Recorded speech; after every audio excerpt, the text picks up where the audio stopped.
हाँ बच्चों, हम लोग जो है आज कुछ एक्सपेरिमेंट से रिलेटेड क्वेश्चंस थे, जिसको हम लोग जो है आज उसको कंप्लीट कर लिया जाए। तो आप लोगों ने थर्मल डिकम्पोजिशन के बारे में एक एक्सपेरिमेंट किया था, तो उसी तरीके से जो है हम लोग सनलाइट के प्रोसेस में जो है कि सनलाइट से हम लोग कैसे डिकम्पोज करेंगे, इसके बारे में जो है आज हम लोग एक क्वेश्चन जो है देखते हैं। पहला जो क्वेश्चंस है हमारा, जो एक्सपेरिमेंट है, टू स्टडी, नोट कर लीजिए आप लोग, to study the decomposition of silver bromide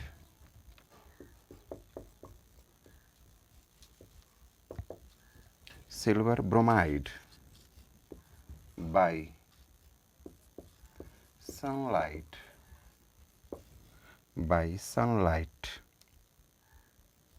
ये हमारा क्वेश्चन है। आज हम 3 क्वेश्चन पढ़ाने वाले हैं आप लोगों के, जिसमें से पहला है कि हम लोगों को जो है स्टडी करना है कि सिल्वर ब्रोमाइड जो है सनलाइट के प्रेजेंस में कैसे डिकम्पोज होता है।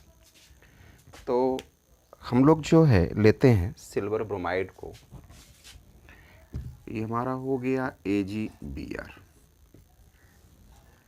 अब ये प्रॉब्लम ये है कि सिल्वर ब्रोमाइड जो है आपको मिलेगा लैब में, और सिल्वर ब्रोमाइड जो है आपको ये जो कलर होगा येलो कलर होगा। आपको क्या करना होगा कि एक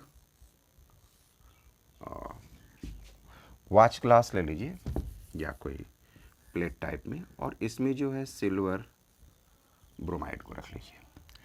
अब क्या करेंगे कि हम लोग जो है सनलाइट के प्रेजेंस में जब इसको रखेंगे तो सिल्वर ब्रोमाइड जो है 2 पार्ट में डिसोसिएट हो जाएगा। मतलब ये Ag प्लस Br2, ये 2 पार्ट में जो है, इसका कलर आप ऑलरेडी जानते हैं कि वाइट कलर में होगा, और ब्रोमीन जो है वह एक अलग होगा।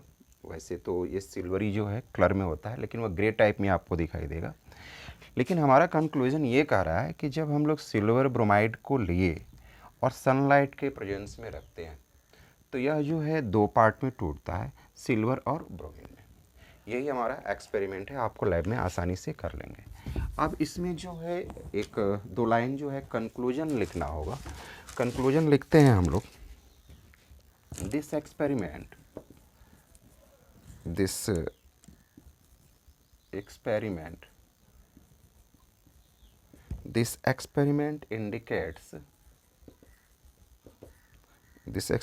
indicates that decomposition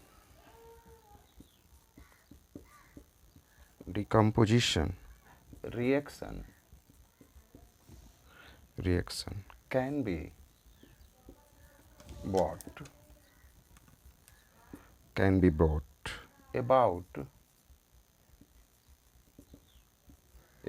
by light, या इसकी जगह पे हम लोग सनलाइट रख लें।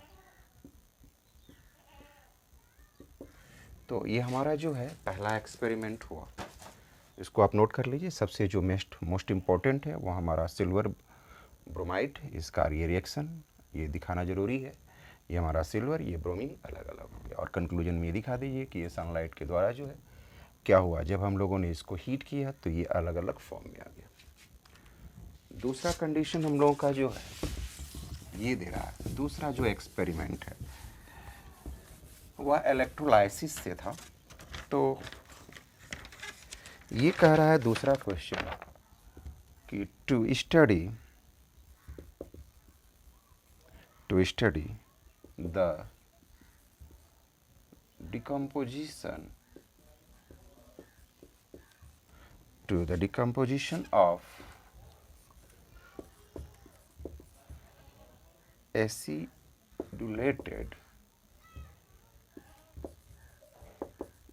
acidulated water by passing electric current। इसी इलेक्ट्रिक करंट थ्रू इट। यानी हम लोगों को जो है करना क्या है कि एक कंटेनर लेना है बच्चों।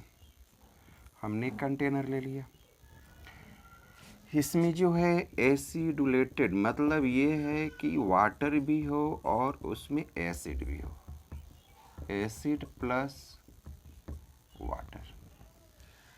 जैसे एसिड की जगह पे हम ले लेते हैं HCl ले लें, और इसमें क्या करेंगे कि हम लोग जो है इलेक्ट्रिक को पास कराएंगे।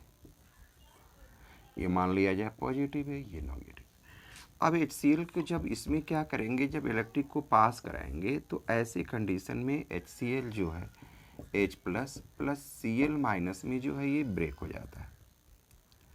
यानी कि डिकम्पोजिशन हुआ HCl का दो पार्ट में, एक H प्लस में और एक Cl माइनस में। तो इसका कंक्लूजन यही कह रहा है कि जब हम लोग किसी एसिड को या साल्ट को वाटर के साथ क्या करते हैं, मिक्स करके उसमें इलेक्ट्रिक को पास कराते हैं, तो ऐसे कंडीशन में वो दो पार्ट में जो है डिसोसिएट होता है, और दो पार्ट में डिसोसिएट हो जाता है, और ऐसा होना ही जो है डिकम्पोजिशन कहलाता है। तो कंक्लूजन जो है इसका नोट कर लिया जाए।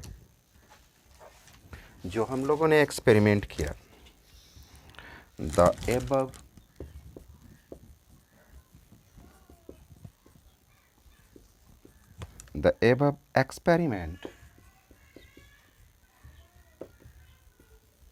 experiment indicates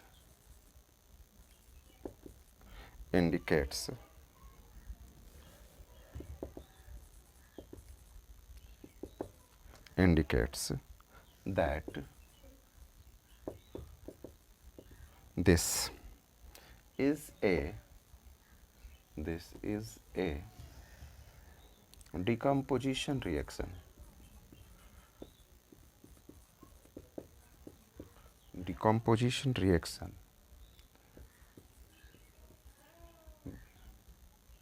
Brought by electric current.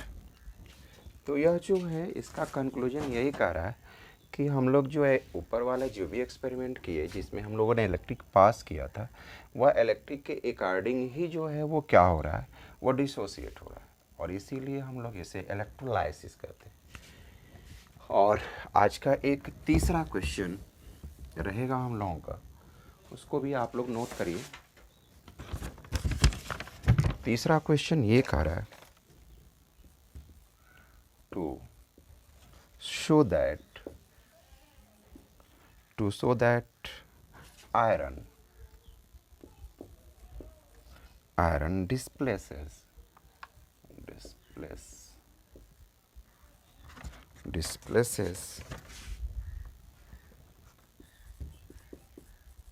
copper from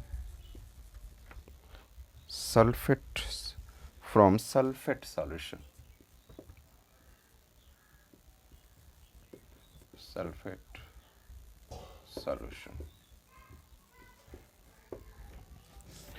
ये कह रहा है कि हम लोगों को जो है ये हमारा डिस्प्लेसमेंट रिएक्शन का है, कि डिस्प्लेसमेंट रिएक्शन में जो है क्या होता है। तो डिस्प्लेसमेंट रिएक्शन में आप लोगों को पता है कि जब हम लोग जो है उसमें एक मोर रिएक्टिव एलिमेंट होता है और एक लेस रिएक्टिव एलिमेंट होता है। तो जो लेस रिएक्टिव एलिमेंट होता है और वो किसी कंपाउंड के साथ हो, तो ऐसे कंडीशन में वो जो है जब मोर रिएक्टिव आता है तो वह लेस रिएक्टिव एलिमेंट को उसमें से उसको डिस्प्लेस कर देता है।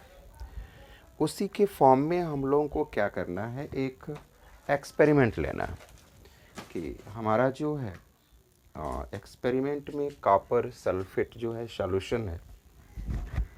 जैसे मान लिया जाए कि हमें जो है एक कंटेनर ले लिया जाए, इस कंटेनर में हम लोग जो है कॉपर सल्फेट को लिए।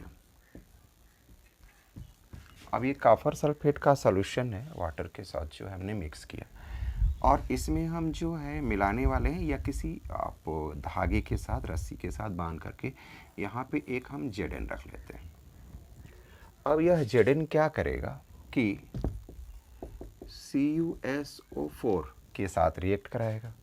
रिएक्ट कराने के बाद जो है Zn जो है इस SO4 के साथ आएगा और Cu को डिस्प्लेस कर देगा। ये हमारा जो है डिस्प्लेसमेंट रिएक्शन के अकॉर्डिंग, लेकिन इसमें जो है कंडीशन है कि ये जो है Zn जो है मोर रिएक्टिव है, ये कॉपर जो है लिस्ट रिएक्टिव है। जब हम लोग इसको इसमें मिलाते हैं इस सॉल्यूशन में, तो Zn जो है SO4 को अपनी तरफ अट्रैक्ट कर लेता है और कॉपर को रिमूव कर देता है। इसी प्रोसेस को हम लोग इसी रिएक्शन को हम लोग डिस्प्लेसमेंट रिएक्शन कहते हैं, जो आप लैब में आसानी से कर सकते हैं। तो बच्चों आज इतना ही। थैंक यू बच्चों।